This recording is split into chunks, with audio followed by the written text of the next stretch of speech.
Bonjour, je suis fort heureux de te retrouver encore ce matin afin de remercier Dieu avant toute chose pour son amour, les grâces et les bénédictions qu'il a déversées sur nous, mais surtout pour continuer d'étudier la parole et de connaître la vérité. Nous avons vu que la Bible déclare que ceux qui sont morts en Christ, ceux qui sont morts en Christ ressusciteront premièrement, transformés, incorruptibles, immortels.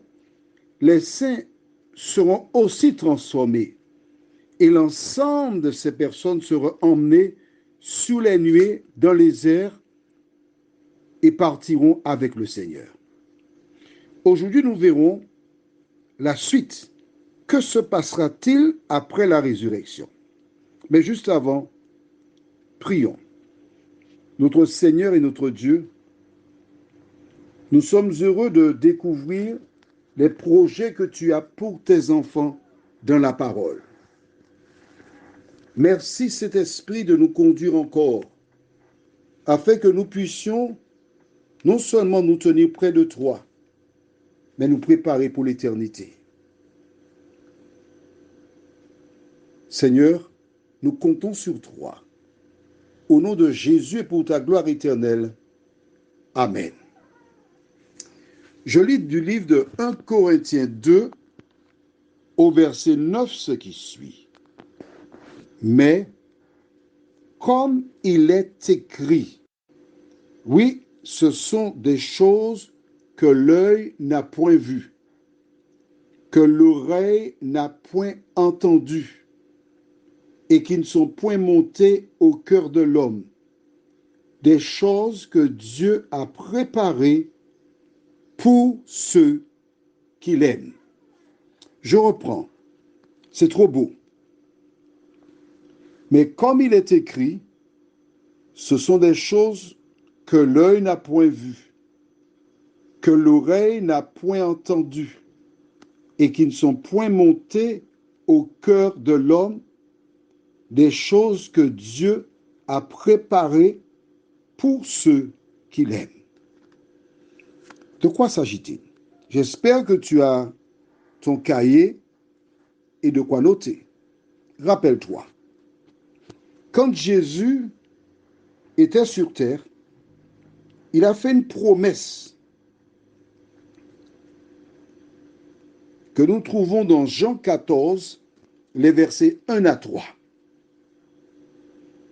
Jean 14, versets 1 à 3. J'espère que tu as toujours ton cahier et de quoi noter. Que dit ce verset? Ces versets. Que votre cœur ne se trouble point. Croyez en Dieu et croyez en moi. Croyez en moi. Il y a plusieurs demeures dans la maison de mon Père. Si cela n'était pas, je vous l'aurais dit. Je vais vous préparer une place. Et lorsque je m'en serai allé et que je vous aurai préparé cette place, je reviendrai et je vous prendrai avec moi, afin que là où je suis, vous y soyez aussi. En laissant la terre, Jésus a fait une promesse à ses disciples. Il a été préparé une place. Et lorsqu'il aura achevé de préparer la place, en même temps, lorsque le jugement sera terminé, il reviendra chercher ses enfants. Et la référence du jour nous dit qu'il a préparé des choses que l'œil n'a point vues, que l'oreille n'a point entendues, qui ne sont point montées au cœur de l'homme, des choses qu'il prépare pour qui? Pour ceux qu'il aime. Attention, des personnes racontent des histoires du style « Dieu aime tous les hommes et tous les hommes seront sauvés ».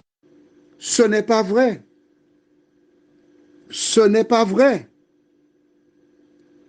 Je te le dis 3 fois, ce n'est pas vrai.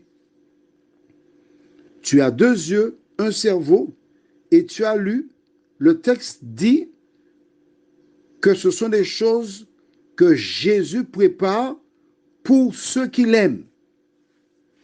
Alors tu me diras que tu aimes Jésus, d'accord. Mais quels sont tes rapports avec les membres de ta famille? Y a-t-il le respect, l'amour entre vous?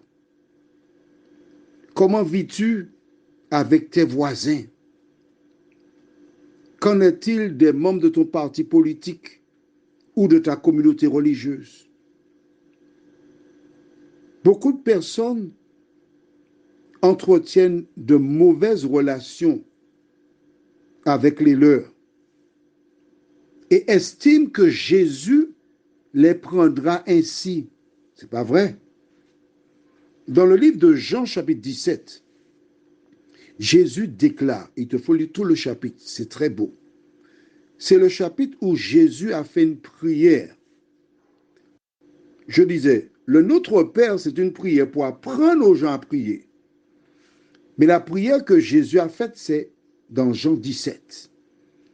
Et dans Jean 17, il demande à Dieu que ses disciples soient unis, pas unis, non, comme toi, Dieu et moi, nous sommes un. Cela veut dire un amour indescriptible et non pas superficiel. Ne va pas croire que tu seras sauvé si tu as du ressentiment à l'endroit de quelqu'un. Ce n'est pas possible. Au contraire, cette personne est un agent du diable, placé là pour te détourner de Jésus, pour te pousser à la faute, afin d'être perdu quand Jésus reviendra. Comment dois-tu vivre avec tes ennemis? Nous trouvons la réponse dans le modèle laissé par Jésus. C'est un modèle qui est là pour nous aider à grandir. Sur la croix, avant de rendre le souffle de vie, Jésus déclara, « Père, pardonne-leur, parce qu'ils ne savent pas ce qu'ils font. » Ton devoir en tant qu'enfant de Dieu, c'est de pardonner à toutes celles et ceux qui t'ont fait du tort.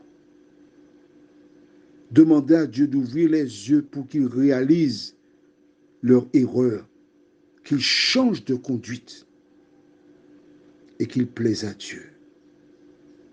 Seigneur, nous pensons parfois que nous avons tout fait, alors que nous n'avons presque rien fait. Merci Seigneur de nous aider à prendre conscience que le salut est si proche. Nous ne devons pas laisser l'ennemi nous ravir notre couronne. Prions. Notre Seigneur et notre Dieu, nous sommes conscients que nous menons une guerre. Nous sommes conscients que l'ennemi veut arracher notre couronne. Mais nous te demandons, Seigneur, de nous aider à avoir les sentiments qui étaient en Jésus-Christ. Merci de mettre sur notre route des personnes qui nous accompagneront et permet que nous puissions en tout temps vivre pour toi. Nous t'en prions au nom de Jésus pour ta gloire éternelle. Amen. Que l'Éternel continue de te faire du bien. Et nous nous retrouvons demain matin, si Dieu nous prête vie. Je te souhaite une bonne journée.